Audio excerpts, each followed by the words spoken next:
Welcome to the highly unique vertical axis wind turbine DIY project. First, we dismantle an old ceiling fan to salvage the stator containing the coils. Use a specialized 3-jaw puller to press and remove the bearings from the stator steel core shaft. Next, secure a PVC pipe onto a wooden jig and use a handsaw to cut it lengthwise precisely to create the casing. Moving on to the flat plastic sheet, use a compass to draw a circle and carefully cut out the disc with a scroll saw.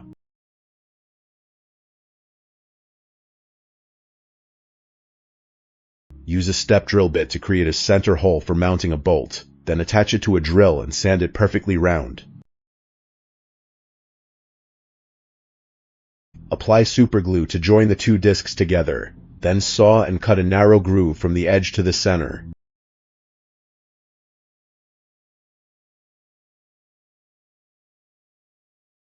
Place the plastic disc on the stator core and use a drill to create 4 symmetrical holes for the alignment bolts.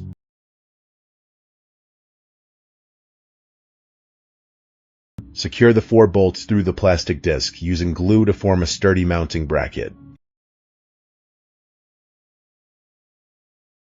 Continue using the scroll saw to cut concentric circles, creating dividing grooves on the surface of the plastic disc. These plastic rings will act as insulators and hold the slip ring system in place. Use a specialized pipe cutter to cut the copper pipes, moving on to the crucial step of shaping the conductive rings.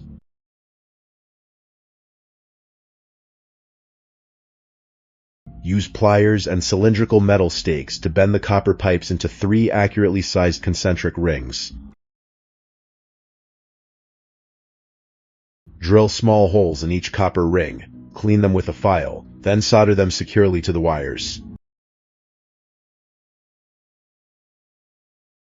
Place the copper rings with blue, gray, and red wires into the plastic slots, neatly routing the wires through the grooves. Cut and grind thinner plastic rings to insert into the gaps, pressing the copper rings firmly so they don't shift.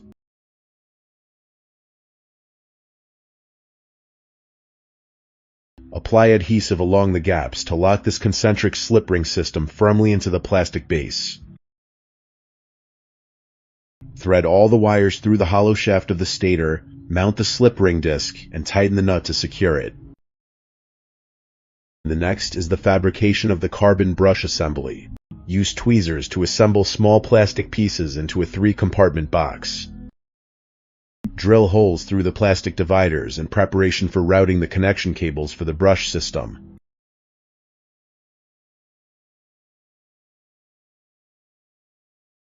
Attach the wires and place the spring-loaded carbon brushes into each compartment to ensure contact pressure.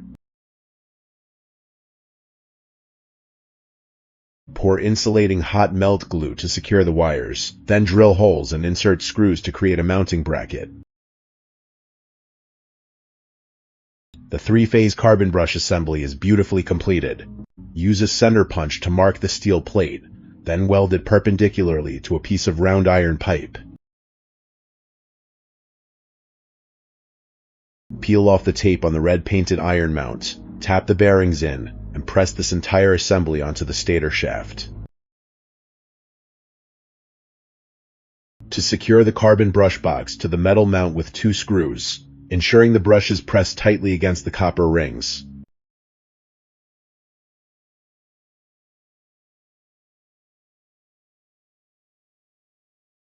Use a multimeter to test continuity and check the stability of the contact system as the shaft rotates. Run a practical test by supplying battery power through the slip ring system to light up a large LED. Take the newly built stator and slip ring assembly and mount it on a vertical iron pipe. Begin fabricating the blade system. Use cardboard as a jig to weld round iron bars into 6-pointed star shapes. Grind the threaded rod smooth, install bearings and nuts, and pass it through the center of the 6-pointed star frames.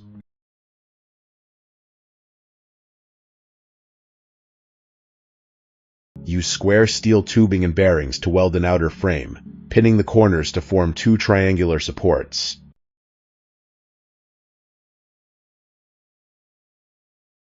Stand the steel cage frame upright, insert the star-shaped rotor assembly into the center bearing, and tap it tight with a hammer.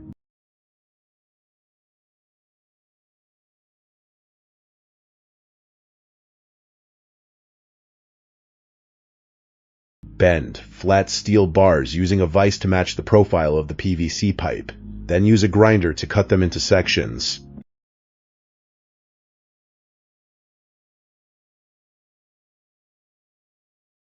Weld these curved steel pieces directly to the tips of the six-pointed star branches to serve as blade mounts.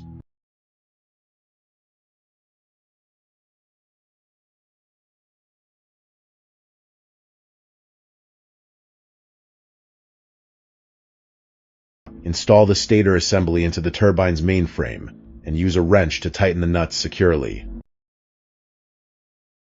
Fabricate an additional support base for the auxiliary generator assembly, welding square steel tubes into raised ridges on the rotating shaft.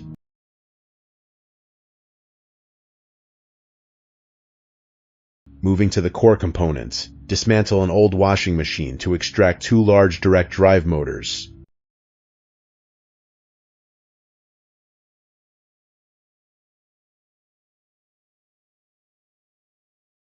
Solder the motor's three-phase wires to a high-power three-phase diode bridge rectifier.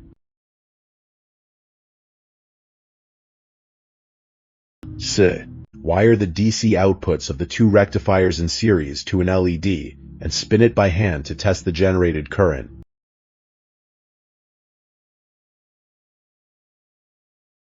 Cut an old tire to make flexible connecting rods, drill holes, and screw them tightly to a steel plate.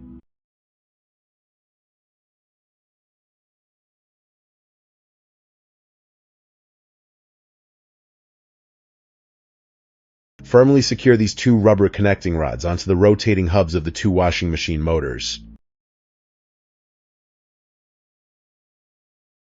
Mount the two motors upside down on the sub-bracket.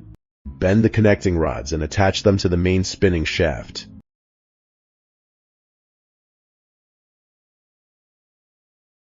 Check the mechanical movement mechanism. The spinning main shaft will drive the two generators to rotate synchronously. Neatly secure the wiring system with zip ties. Cut off the excess and thread the wires down the pole.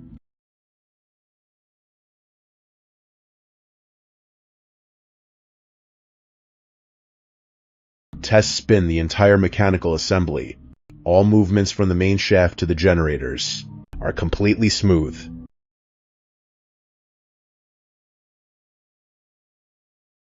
1. Make the turbine blades from large PVC pipes. Use a handsaw and an angle grinder to cut the pipe lengthwise.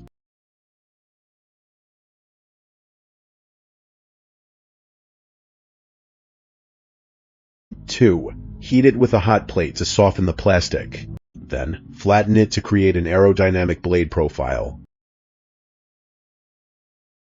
Use a rivet gun to tightly secure the PVC blades to the steel spokes of the star frame.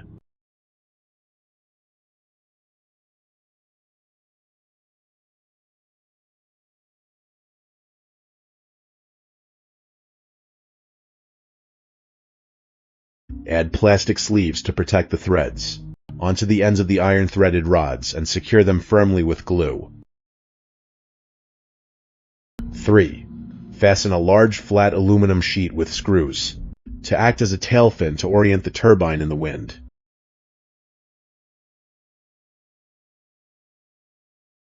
Weld a triangular steel frame to reinforce the tail fin, ensuring the turbine always faces the wind correctly.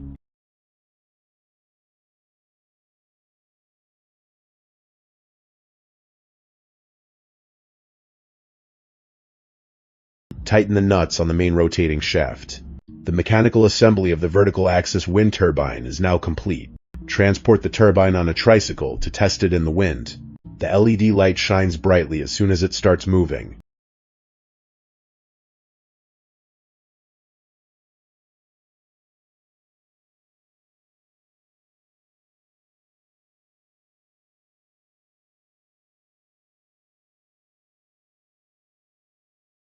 Actual installation on the rooftop. The turbine spins rapidly in the wind, providing stable power for lighting.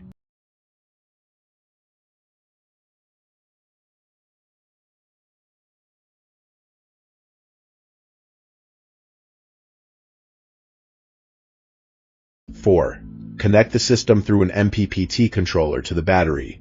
The current is more than enough to run a desk fan and lights.